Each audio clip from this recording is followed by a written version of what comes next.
نحمده ونصلي ونسلم على رسوله النبي الكريم اما بعد بسم اللہ الرحمن الرحیم۔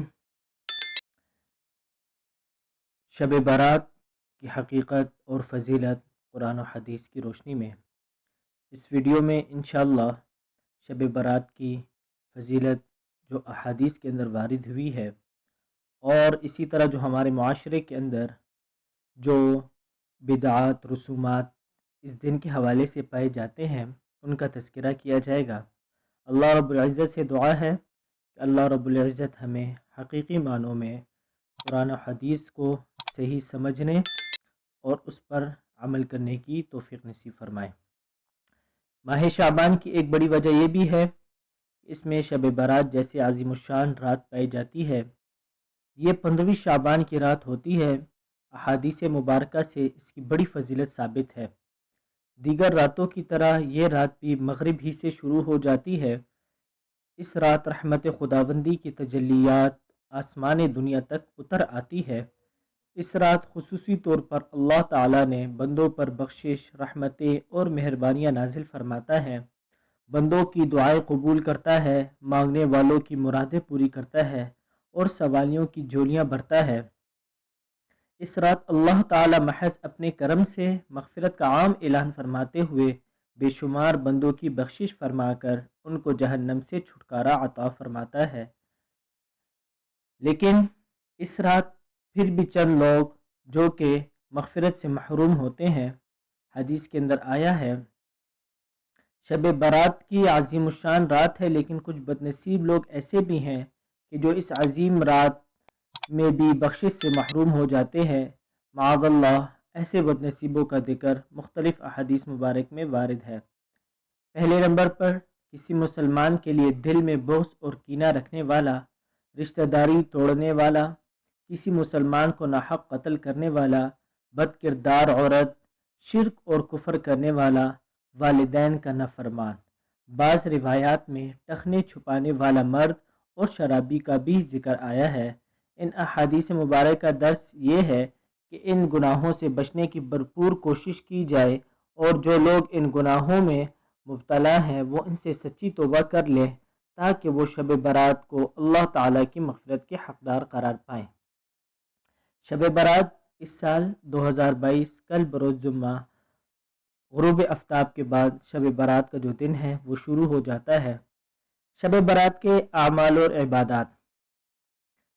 شب برات کی رات کوئی حدیث کے اندر صرف اتنا ہی تذکرہ آیا ہے کہ جب شب برات یعنی کہ 15ویں شعبان ہوتی تھی تو آپ صلی اللہ علیہ وسلم اس کی رات کو قیام فرمایا کرتے تھے، یعنی کہ رات کو اٹھ کر 15ویں شعبان کی جو رات یعنی کل جو جمعے کی رات جو ہوگی تو اس میں آپ صلی اللہ علیہ وسلم رات کو قیام فرمایا کرتے تھے، نفلیں پڑھا کرتے تھے اور اللہ رب العزت سے دعائیں مغفرت کیا کرتے تھے۔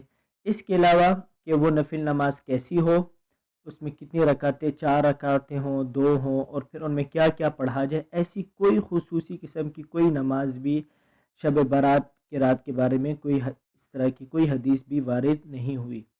یہ ہماری طرف سے لوگوں کی طرف سے من گھڑت باتیں ہیں کہ اتنی رکعتیں پڑھی جائے اور اس میں یہ پڑھا جائے، تو یہ ساری بے بنیاد اور بدعات میں شامل ہوتی ہیں۔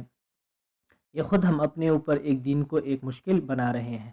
تو اس لیے حدیث کے اندر اتنا ہی آیا ہے کہ اذا كانت لیلۃ النصف من شعبان فقوموا لیلتها، کہ جب شعبان کی آدھی رات یعنی کہ جو مہینے کا جو آدھا ہے اس کی جب رات ہو تو آپ صلی اللہ علیہ وسلم ارشاد فرمائیں تو اس کی رات کو کھڑا ہویا کرو، یعنی کہ نماز نفل نمازیں پڑھا کرو، اللہ رب العزت سے دعائیں مغفرت کرو، چاہے 2 پڑھو، 4 پڑھو، 10 پڑھو، جتنی توفیق ہو اتنی پڑھ لینی چاہیے۔ اسی طرح شب برات کا جو دن ہے، اگلا جو دن ہے ہفتہ، تو اس کے بارے میں روزہ رکھنا یہ بھی ایک ہمارے ہاں مشہور ہے کہ شب برات کا روزہ رکھنا چاہیے۔ حالانکہ اس کا جو حدیثوں میں جو تذکرہ آیا ہے سوائے ایک دو ہی حدیثوں میں تذکرہ آیا ہے، لیکن وہ جو ہے ضعیف احادیث ہیں، اس لیے شب برات کے بارے میں کوئی یہ نہیں کہہ سکتا کہ اس دن روزہ رکھنا مسنون ہے، البتہ مستحب ہے۔ ہاں، اس نیت سے رکھ لینا چاہیے کہ آپ صلی اللہ علیہ وسلم ایام 20 کے روزے رکھا کرتے تھے۔ ایام 20 ہر اسلامی مہینے کی 13ویں، 14ویں، 15ویں تاریخ کو کہا جاتا ہے۔ تو آپ صلی اللہ علیہ وسلم کی عادت مسنونہ تھی کہ آپ صلی اللہ علیہ وسلم ان دنوں میں روزہ رکھا کرتے تھے۔ تو ہم بھی اس نیت سے رکھ لیں کہ یہ بھی جو 15ویں شعبان ہے یہ بھی ایام 20 کے 3 دنوں میں سے ایک دن ہے، یا اس نیت سے روزہ رکھ لیں کہ آپ صلی اللہ علیہ وسلم جو ماہ شعبان کا جو مہینہ ہوتا تھا، تو آپ صلی اللہ علیہ وسلم ماہ شعبان کے اکثر اور کبھی کبھی پورا مہینہ آپ صلی اللہ علیہ وسلم نے روزہ رکھا ہے۔ تو اس ماہ شعبان میں سے ایک دن 15ویں شعبان بھی ہے، تو اس نیت سے روزہ رکھ لیا جائے۔ البتہ خصوصی اس نیت سے رکھنا، اس نیت کے ساتھ رکھنا، عقیدے کے ساتھ رکھنا کہ 15ویں شعبان کا روزہ ثابت ہے، مسنون ہے، لہٰذا یہ عمل درست نہیں۔ اسی طرح جو شب برات یعنی کہ جو 15ویں شعبان کی رات ہے، جو کل جمعے کی رات جو ہوگی، تو یہ ایک قبولیت والی رات ہے، اس میں دعائیں قبول ہوتی ہیں۔ جیسے پہلے بھی ایک حدیث کا حوالہ دے دیا گیا کہ چند لوگوں کے علاوہ باقی سب کی مغفرت کر دی جاتی ہے۔ تو مشہور امام محمد بن ادریس شافعی رحمہ اللہ نے فرمایا ہے، وہ فرماتے ہیں کہ ہمیں یہ بات پہنچی ہے کہ 5 راتوں میں دعا زیادہ قبول ہوتی ہے۔ ایک جمعے کی رات، دوسری عید الاضحیٰ کی رات، تیسری عید الفطر کی رات، چوتھی ماہ رجب کی پہلی رات، اور 5ویں 15 شعبان کی رات۔ اسی لیے وہ فرماتے ہیں کہ میں اس کو کیا قرار دیتا ہوں؟ مستحب قرار دیتا ہوں۔ اسی طرح ایک اور عمل ہے شب برات میں قبرستان جانے کا حکم۔ تو آپ صلی اللہ علیہ وسلم جو ہے وہ زندگی میں صرف ایک بار قبرستان جانا آپ صلی اللہ علیہ وسلم سے ثابت ہے۔ تو اگر ہم قبرستان جائیں تو اس نیت سے جائیں کہ آپ صلی اللہ علیہ وسلم زندگی میں ایک بار گئے تھے، تو ہم بھی اسی کو مد نظر رکھتے ہوئے ہم بھی ایک مرتبہ زندگی میں چلے جائیں۔ ہر 15 شعبان، ہر سال 15 شعبان کو جانا اور اس کو مسنون سمجھنا، یہ عمل درست نہیں، کیونکہ اگر ہر شعبان کو جانا مسنون ہوتا تو آپ صلی اللہ علیہ وسلم سے ثابت ہوتا کہ آپ صلی اللہ علیہ وسلم ہر شعبان کی 15 تاریخ کو قبرستان جانے کا معمول تھا، لیکن زندگی میں ایک ہی مرتبہ آپ صلی اللہ علیہ وسلم 15 شعبان کو جنت البقیع گئے تھے۔ تو ہم اگر اس نیت سے جائیں کہ آپ صلی اللہ علیہ وسلم بھی اپنی حیات مبارکہ میں ایک مرتبہ 15 شعبان کو قبرستان گئے تھے، تو ہم بھی اس نیت سے جا سکتے ہیں۔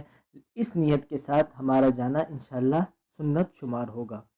شب برات میں کھانا وغیرہ تقسیم کرنا، یہ بھی ہماری طرف سے ایک بدعت ہے، ایک رسومت ہے، اس کا کوئی تعلق اسلام کے ساتھ نہیں، نہ ہی اس کے بارے میں کوئی احادیث کے اندر آیا ہے۔